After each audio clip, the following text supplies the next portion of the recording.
they come out with a flimsy excuse by saying it's the fabric of the union, the law. We know. We've been outside the law for 12 months. The law says we must... This is Steve Zeltzer with Workweek, and we have been covering the role of AI, automation, robotics, and particularly how it's affecting logistic workers and UPS workers. And joining us today is Tony Cochran. He is a member of local IBT Local 162 in Portland, and has been raising the issue of AI and the effect on workers, and also particularly the need to protect workers facing AIs. So welcome to our show, Tony. Thanks, Steve. So Tony, why don't you talk about the recent developments? There was the UPS contract, and President Sean O'Brien said that he had stopped AI and robotics in that contract. But apparently, when you went back to work, you faced a situation where you were being laid off and they were going to robotics and AI. Yeah, so buildings across the country, a part of the Network of the Future initiative, are at this point being automated at a rapid pace. Carol Tomei has been saying to the public and to shareholders that she wants to automate, quote, everything, and end-to-end automation throughout the system, from the beginning of the sortation process all the way through even possibly to the delivery process. Their first goal is to automate as much of the inside work as possible. So loading, unloading, sorting, bagging, all the smalls, packages, everything like that, they want to automate as much as possible. The reduction in the workforce is potentially up to 80% in some facilities. And maybe you can talk about what happened after the contract, and you and other workers returned to, or never went on strike, but at the job, what happened? Were your jobs? So there are hubs and shift closures happening all across the country. They're being folded into a, quote, leaner and better system, this network of the future that was announced by Carol Tomei. The issue, though, is that after the contract was signed, which had very limited protections when it came to technological change, layoffs, shift closures, what they euphemistically call change of operations, Sean O'Brien went out and he said that they fought to protect, to ensure that his members, that us as IBT members, our jobs would not be replaced by AI and robots. I think it's a pretty direct quote from our president, Sean O'Brien. Now, we know that that's not true, because jobs across the country that are UPS jobs, particularly inside employees, are being replaced by robotics, by automation. Robotics and automation that's driven by artificial intelligence that allows these systems to work more efficiently and with much greater speed than they would have 5 or 10 years ago. The other issue that we're facing is that we had our meeting in March, and where we were able to discuss and confront Ben Vitas, the one of the negotiators on the national committee for the UPS Teamster contract for inside employees.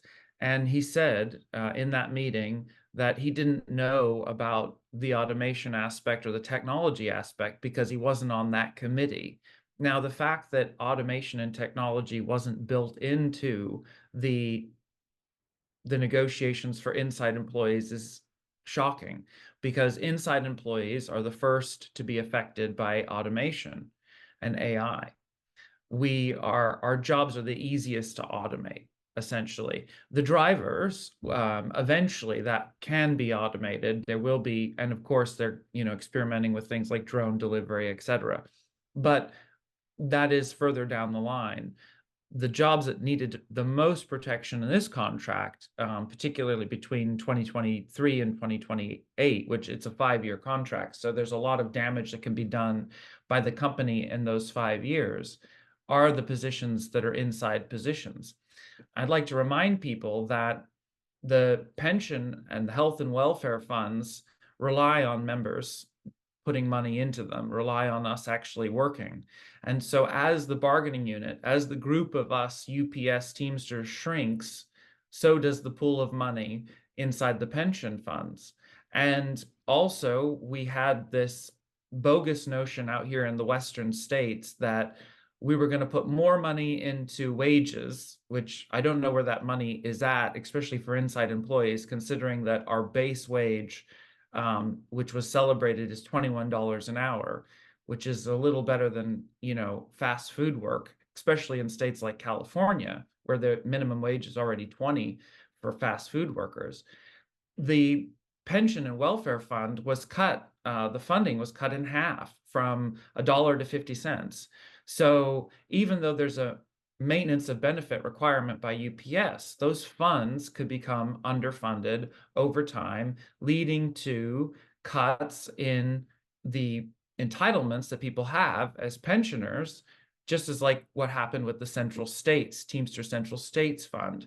Now, when that happened, we had President Biden, who, along with congressional Democrats, bailed that out to a tune, I believe, of $36 billion. And that isn't necessarily going to happen again. Many economists say that probably was a one-off, and the political climate was right for that to happen at that time. I don't think the Teamsters can expect another bailout as our numbers shrink because of automation.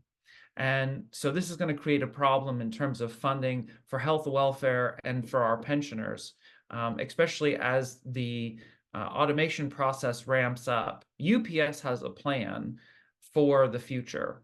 Its network of the future includes far fewer Teamsters and far fewer problems that they have, which they consider problems with negotiation. So the more they can shrink the amount of Teamsters, then every 5 years they don't have to deal with the threat of a nationwide strike, because they're not dealing with the possibility of 300,000 people going out on strike.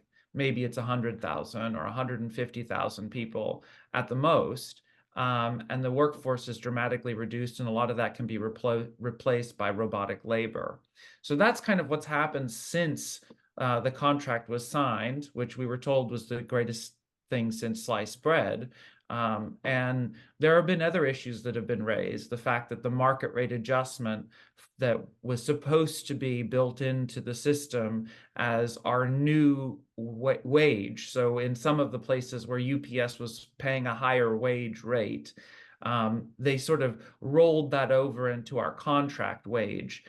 I think it's incredibly unfair. So, for example, I make $4.75 more simply because of UPS's decision that we needed more labor at Swan Island at the time than someone who works down the road in Tualatin, which is 15 miles away.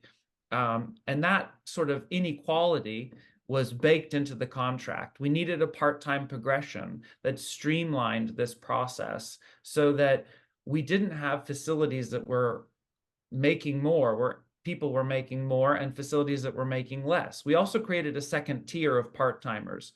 So UPS wants to do as much as they can to shake up all of us right now who've been there for a while and might have, had an MRA and then have a higher pay scale, because this new hire group, the people that didn't achieve seniority before August 1st, 2023, only get, and this is, it's absolutely ridiculous. They get a $2 raise over 5 years.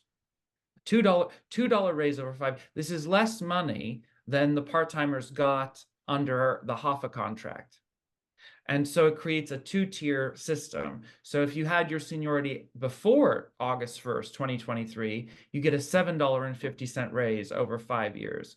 If you have it after, you get a $2 raise. So of course, the company wants to shake out as many of us as possible to bring in this new group of cheaper labor, and then also have them working side by side in these highly automated facilities.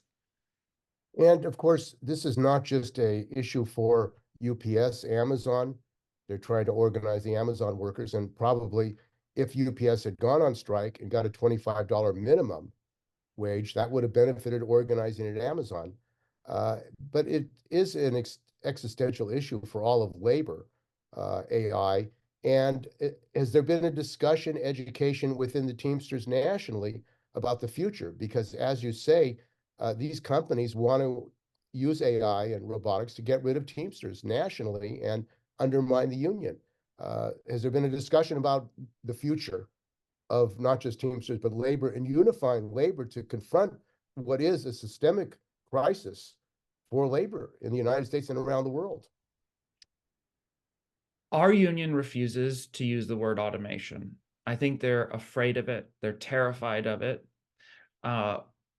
Recently, we found out that Swan Island, where I work, which is a major facility here in the Pacific Northwest, been around since the 70s. It's an old conventional facility, only partially automated, that it's probably most likely slated to be automated next year.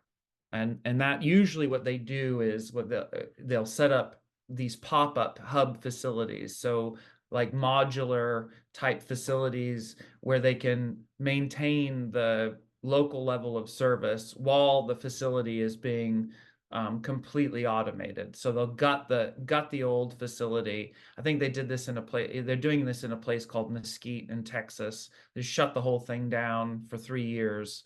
I don't know how long the shutdown would be here. I think we're a smaller facility than the Texas facility, which I think was the third largest in the country. Even with that pressing up against us as early as next year, our local sent out a flyer about it, and they don't use the word automation. They call it operational evolution. And they say that word on the street is the company is looking to remodel the Portland facility in 2025. And they said that previous remodels resulted in volume and jobs growth. What any future remodel brings is pure speculation. I mean, this is madness. We know that if there's a remodel, it'll be fully automated, and that's not going to bring jobs growth. This is madness. And it also says in here, strong protections in the contract exist for changes to UPS operations. This language has protected our members. We had the entire day shift closed, so I don't know what they're talking about, and includes rights to follow work. Your union has dealt with temporary change of operations where work is moved from one building to another, then back. We've also dealt with the permanent change of operations where work is moved to another building and remains. The one thing that they left out of that paragraph is that they certainly didn't want to talk about it, but they didn't talk about the permanent change of operations where the day shift was closed. So they talked about work being moved back and forth. They didn't talk about work being completely eliminated, which is what we just experienced in April. So then they say, bottom line, we have put UPS on notice and we expect full compliance with all provisions in our contract, including any change of operations, as well as technological changes that impact the membership. So what they're saying is the full compliance is a 45-day notice, essentially. I mean, that is the compliance. And then they end it saying, we understand changes can create legitimate concerns for our members and your families. But at this point, it's too early to speculate, that word again, on what, if any, impact any possible remodel of the Portland building will have on our members. Stay tuned. So it's essentially, sit back, relax, and just wait for the network of the future to come hit you on the head. I mean, operational evolution, I'm sure some people will believe this, or they may take it seriously. And some, very, very loyal people who are supportive of the local, who believe the local, may take it seriously up until the very day that they have to sign up for unemployment. And that's the problem that we're facing right now, is that there is a kind of unwillingness by the union locally even where these issues are happening. And I'm sure the only reason they put this out is because the World Socialist website reported on the possible closures. That got picked up because everybody in the building is talking about it. And at the national level, John Palmer, international vice president, put forward, I believe, it's on T-Union Link, a motion for the international to take on AI and automation and do a research and education campaign. But the General Executive Board tabled that motion. So they are unwilling to even, discuss or I believe even hold a vote on the matter. So that's the answer to your question. There is no discussion on automation. There is no education. The union is running and hiding from it. And there are billions and billions of dollars being invested in AI by capitalists, by the billionaire class. And they hope that it will eliminate millions of jobs. In fact, Goldman Sachs did a study, said that 350 million jobs globally will be eliminated.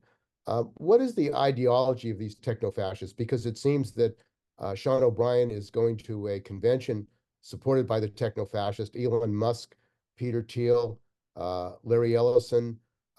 Many of these people want Trump because they don't want any regulation of AI. They want complete freedom to eliminate it. And robots, of course, do not buy products.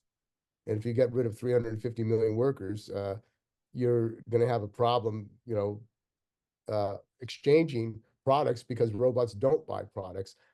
This ideology of the techno-fascist, which apparently is being put out by Trump and the Republican Party, and they're taking a lot of money and they're organizing for Trump. What does that mean to Teamsters, to the rank and file workers? Well, at this point, I think there are a couple of major trends that are happening, and they're speeding up. So we are in another industrial revolution, right? And this is the AI, and then robotics is where AI is the rubber hits the road, basically.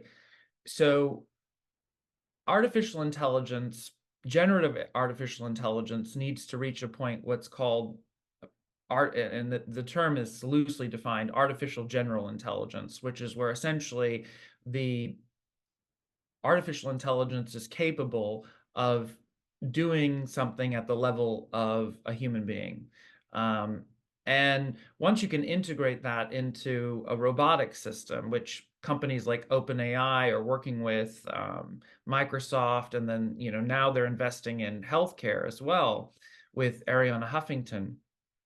Once you can integrate that into robotics and you get the dexterity necessary to do tasks that are at this point requiring manual human labor, you can begin to really eliminate so many jobs. So when Carol Tomei talks about automating everything inside of a sort, she's not just talking about automating the sorting of packages and perhaps the bagging of small packages, but also the unloading and the loading, which are really the last jobs that are standing in these highly automated facilities. I think the Velocity Hub in Louisville has something like a couple hundred employees, and they process 350,000 packages a day, which is about 80% of what we have in terms of employees and about the same amount of packages. So you can see that 80% less employees. So the numbers are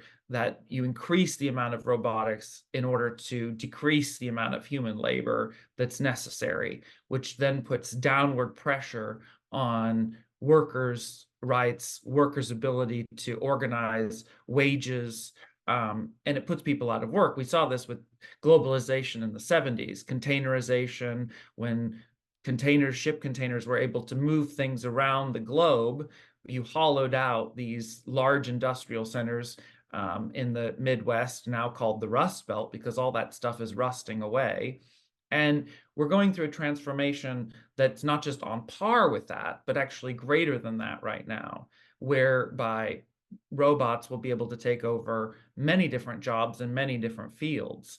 And so we are in a process of hyper deindustrialization. And by that, I don't mean that industry is going away. I mean that the industry at the point of production is moving away from human labor. And so as you talk about, the techno billionaires, the techno fascists, Peter Thiel, Elon Musk, the goal is for them to create as much wealth as possible in order to fulfill their sometimes very bizarre fantasies about the way the future should run. In some cases, they want to integrate themselves with AI superintelligence. In the case of Ray Kurzweil, who's one of the sort of techno utopians on this, and put himself into a bunch of nanobots so that he could live forever and travel the universe. There's a short story about a woman who lives for a very long time immortally as a cybernetic being. I forget the name of the story, but it's one of Sam Altman's favorite stories. So you can see kind of where people within this techno bubble are leaning. They're techno utopians, and really they have a very little concern about the impact that this technology is having on us today. Much like the great industrialists of the late 19th century, if a few million people get run over by the steam train, it doesn't matter. It's progress, right? That's progress. And so there is going to be the inevitable backlash in terms of what labor needs to do.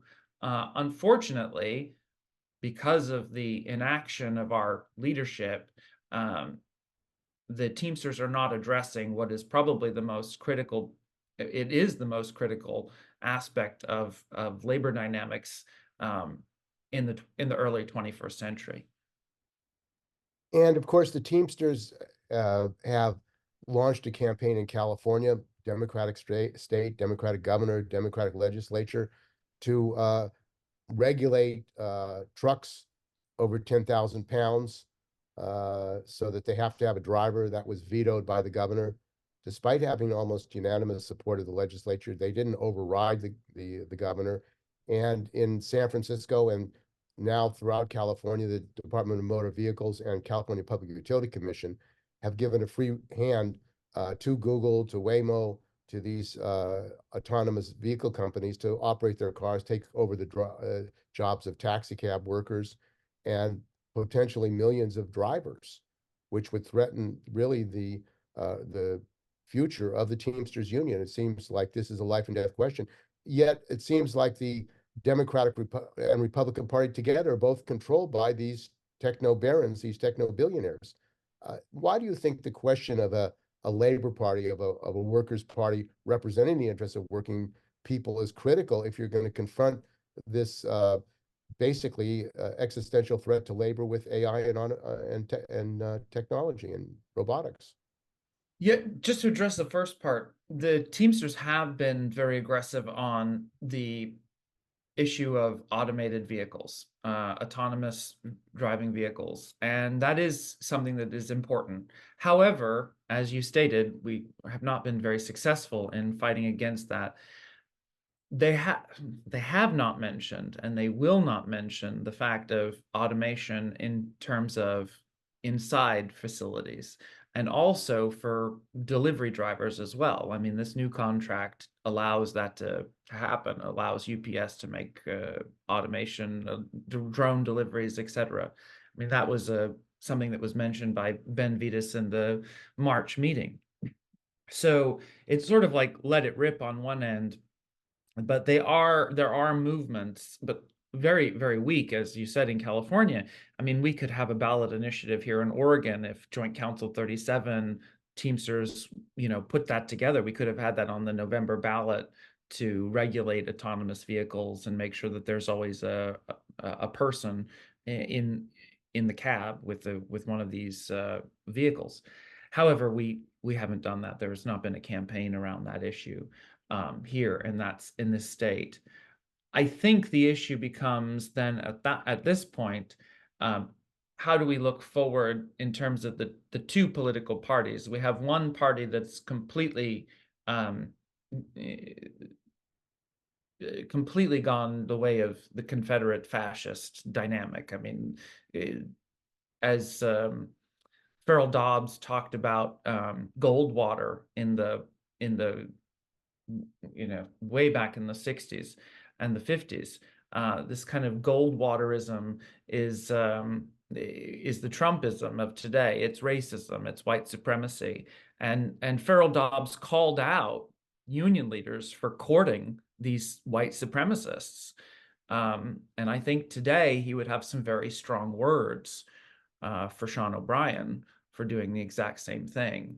And so in terms of the political situation that we face right now, I think everyone is quite aware of the fact that the political status quo is not working for anyone. We face the possibility of Project 2025, the neo-fascist Heritage Foundation plan that is ready for a second Trump presidency coming into power, and the elimination of worker rights, women's rights, LGBT rights, the attack on civil rights for every group, the rolling back basically to the 40s or even, the 1840s in some cases. And so I think we are at an inflection point, and that word is overused, but I really do think we're at an inflection point where fascism, a specter is haunting America, and it's definitely fascism at this point. The question is, how do we mobilize at this point? And I do think that we have to have a party that represents the interests of workers. And obviously that doesn't exist at this point. There are neo-fascists, and then there are neoliberal Democrats. And at this point, we don't have a Labor Party in the United States, and that is desperately needed. Well, one of the issues with regulation is who should technology benefit? Who should AI benefit?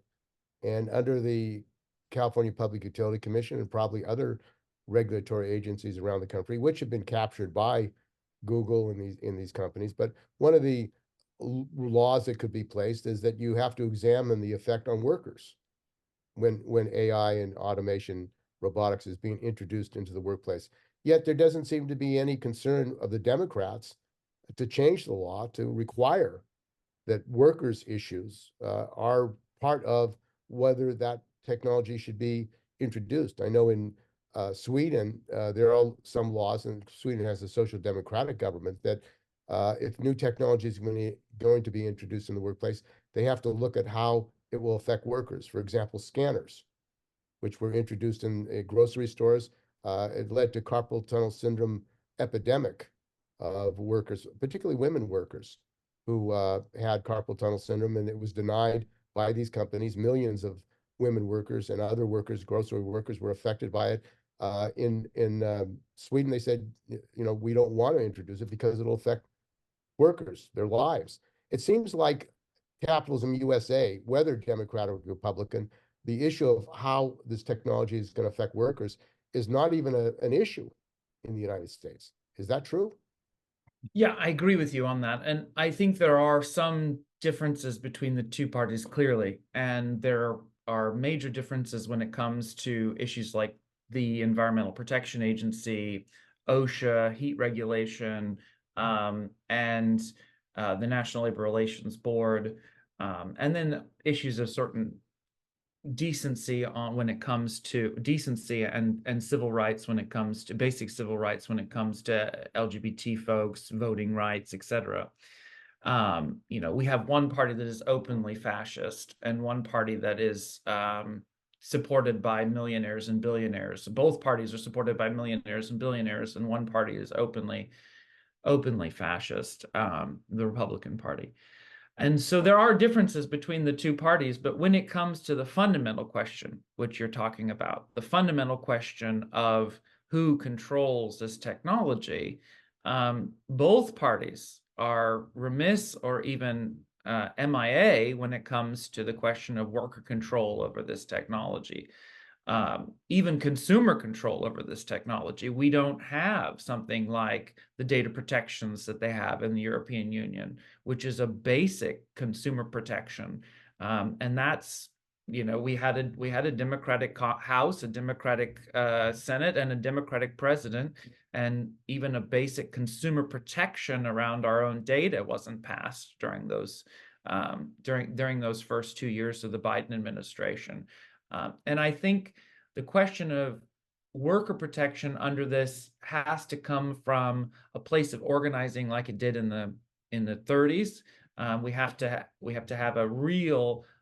It's going to be a fight in order to make sure that workers not just there's a mitigation of all of this technology and what's happening and how we can better our lives, but that there is something that actually allows workers, there's a vehicle that allows workers themselves to control the way this technology is implemented, or even if it will be implemented. I mean, there are some parts of this technology like AI superintelligence, which are potentially existentially catastrophic for all of humanity. And those types of questions are being left in the hands of, quite frankly,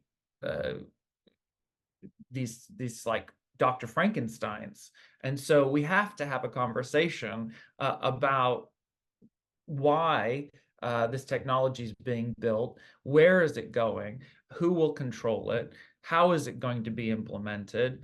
And right now, that entire conversation is being dominated by the elites in Silicon Valley and elsewhere who have the capital, the venture capital, whether it be Microsoft putting money into OpenAI, and now Sam Altman is putting money into nuclear energy in order to power the data centers. So this branching out of technology and power, including actual physical power, energy, because there's not enough power on the grid to power these massive data centers and these supercomputers, these billion-dollar brains, trillion-dollar brains, that we need to have a discussion about that. And also from, I think, an environmental perspective as well. I mean, the environment affects workers. I mean, you were in East Palestine where the workers are, the people there, the community there was affected by this horrible train derailment. And all across the country, we're dealing with Superfund sites. And so climate change and all of these other things are going to be exacerbated by the extensive amount of energy that is required to power these huge data centers that are used to create these AIs. And robotics, I mean, the systems require an enormous amount of raw material, including energy, including minerals, rare earth minerals that are taken out of countries where people are exploited and make very little money. And so this is an issue for the global working class because you have places where people are extracting this raw materials to build the robots that are exploited, and then their lands are poisoned because of the mining and extraction in their country. So it's environmental, and it's also an issue of workers' rights. And so I think there's an opportunity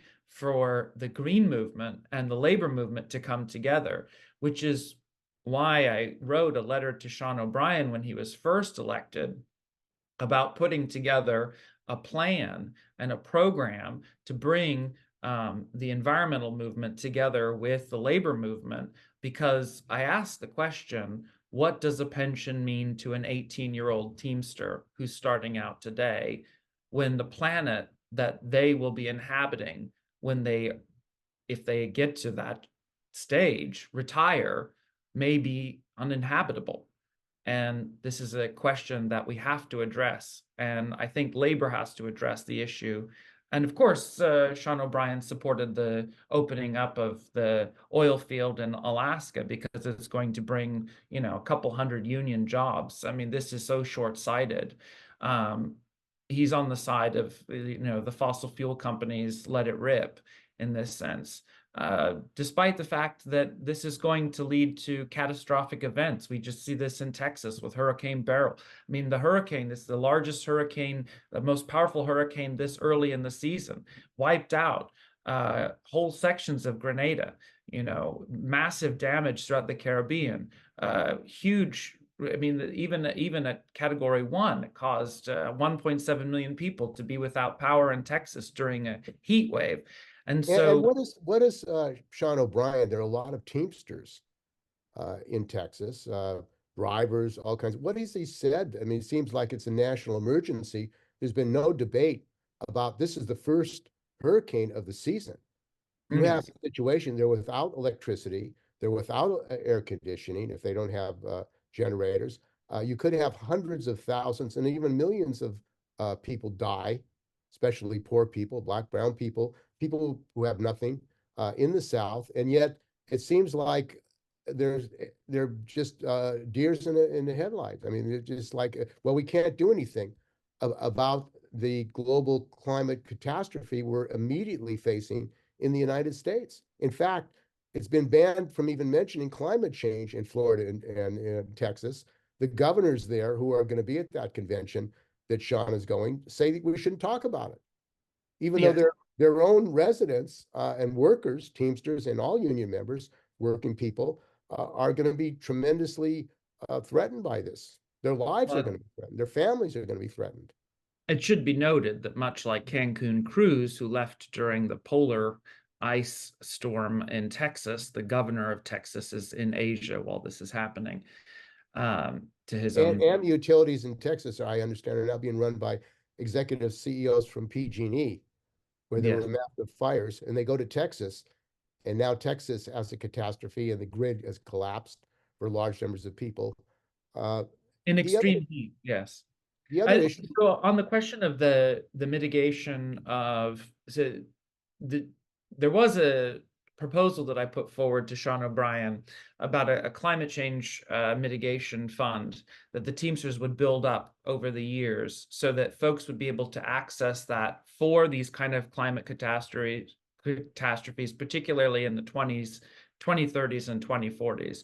I think we should have started that earlier, but in terms of mitigating this for our members, let's say you live in a flood zone, or let's say you live in a hurricane zone, and you're a Teamster member and your house is obliterated. This kind of fund would help get our members back on their feet. Unfortunately, the labor movement isn't addressing this in a large way, and there is a kind of short-sightedness on the part of our union in terms of addressing these threats against the working class and all people in the United States and elsewhere. And this is the 90th anniversary of the San Francisco general strike, the Minneapolis general strike, the Toledo general strike. The Minneapolis general strike was a tremendous gain for the Teamsters. Thousands of Teamsters were organized in Minneapolis. It led to over-the-road organizing, and the master freight agreements came out of that Teamster strike. I don't believe that there's been any education at all by Sean O'Brien about the real history of the Teamsters Union. Yet it seems those strikes showed that working people can organize, can confront the billionaires, the capitalists, at that time the millionaires, the owners. And do you think that that kind of action is going to be necessary today, with what workers are facing, whether it's robotics, AI, or straight out union busting, attacks? There isn't going to be any NLRB and OSHA if Trump is elected. I mean, the Supreme Court has said that judges can make those decisions. They support a unitary president. He apparently, it's okay to organize an insurrection by the president of the United States because that's his right under the Constitution, according to their reading of the Constitution. It seems like a very radical confrontation with the history of the United States and an attack on basic democratic rights since the founding of the United States. And it seems like the workers in this country are going to be confronted with what are they going to do to defend themselves and defend the rest of the people. Yes. The question that you raised is incredibly important because it goes to the heart of the fight that we've had in this country for centuries. Now, I mean, it's built on the back of slave labor, and we have to remember that. And in fact, most of the slave states are still right to work states, which mean they're open shop states. And out of that strike that you talk about that happened in Minneapolis, that was an open shop city at the time. And when Farrell Dobbs and his cadre of folks there, which were mainly socialists, when they fought, they turned that into a union city, but they did it because they pushed the local bureaucrats either out of the way, or they pushed them to do the right thing and support the strike. And even working with one of the most reactionary IBT presidents of the time, Tubin, Dobbs was able to get things going and to organize first in Minneapolis and then without a general strike in Omaha, because they were so terrified by the time he went to Omaha. And he was able to organize huge sections of the United States because of it. Unfortunately, Dobbs has been written out of Teamster history. I'm sure that if you went to the education department, you could find Dobbs's books. I inherited Farrell Dobbs's books from the late Howard Williamson, and I've listened to a number of his speeches. They're available on YouTube. The speeches that he gave to the Socialist Worker Party, they're very available on YouTube, where he reviews the history of the strike all the way through the 40s and how the unions became calcified bureaucracies, and then how they basically turned on their own members in the 50s. And so Dobbs has been written out of the history of the Teamsters Union, I think, because he is the antithesis of the people who run it today and the people who've run it for decades. He represents everything that they are afraid of, which is fighting the ruling class and fighting for power and fighting, as he said, fighting for keeps. And when you fight for keeps, you got to fight. You got to fight. And they don't want to fight. Sean O'Brien could have had a major victory last year in 2023. We could have struck UPS, but he kept saying absurd things like UPS will strike themselves if they don't give a deal, taking the agency, taking the power out of the workers, saying that UPS would strike themselves if they don't give us a good deal. No, we would have struck UPS, and the pilots were behind us. We would have been able to secure better conditions, but unfortunately, he was unable to and unwilling to do that, and pulled out a substandard sellout contract at the last minute, which is now allowing the company to do whatever they please. And so we can see that's why Dobbs has been written out. And I don't think that Dobbs will be brought up this year, in particular because our union is run by a white supremacist, and frankly, a neo-fascist. I think anyone who would speak at the Republican National Committee can be fairly called a white supremacist neo-fascist. And I have no problem calling Sean O'Brien that. And if he has a disagreement with that qualification, then perhaps he should answer for why he's speaking at a convention full of white supremacist neo-fascists. Okay, well, I want to thank you for joining us, Tony, about the question of AI automation, how it's affecting workers at UPS and the working class as a whole, and the history of the working class in confronting attacks on labor rights, worker rights, and human rights. So I think these are critical questions, and I think we're in the middle of facing a existential crisis on many areas with the AI, with the environment, and with the attack on any democratic rights that we have in this country, and what workers and working people need to do about it. So thanks for joining us on this program. Thank you, Steve.